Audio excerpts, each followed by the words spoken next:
was in an accident in January of 2001. We were in Philadelphia at 30th Street Station. I happened to be the last person to attempt to board the train. As I got ready to get on the train, the driver of the train decided he was ready to go, I guess, before I got on. So I ended up slipping and falling and actually landed underneath of the platform with the train actually crushing my leg. I remember when I first got into the ambulance, I swore I heard someone say, you know, "Did you get her leg?" And I'm like, "No, April, you are really, you're really losing it." I woke up a few hours later and just not really sure what was going on. I just remember lifting up and kind of looking down at my leg, and I'm so sure my eyes got so wide, like looking down, as all I saw when I looked at my left leg was a white cast. And that bothered me. It bothered me because, not because I'm this vain person extremely attached to my left foot and my 5 cute toes, but it bothered me because I believed I would never be able to run or play basketball again. And to think that those two things would have been taken away from me was very difficult.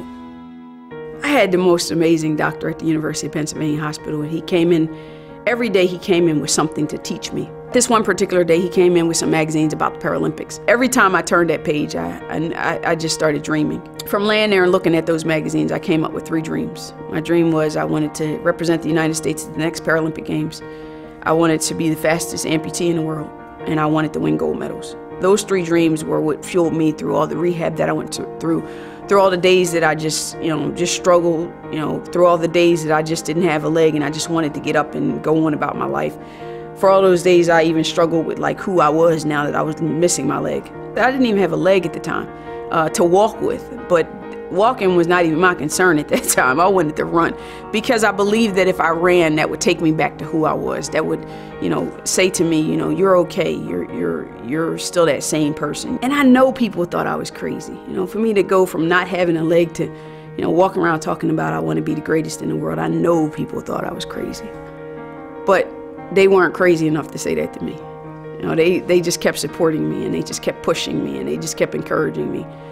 And I put that leg on and I started running, and it just felt like freedom all over again. I've had so many great moments as a Paralympic athlete because my Paralympic career has allowed me to grow into a different person. More of an outgoing person because I felt like I've had to be, because there are so many people, there are so many kids that have disabilities and people that have disabilities that don't have role models that they can see. And so my walk every day as a role model is probably one of my biggest, I believe, accomplishments as an athlete or as an amputee. One of the greatest things that I can give to anyone is hope.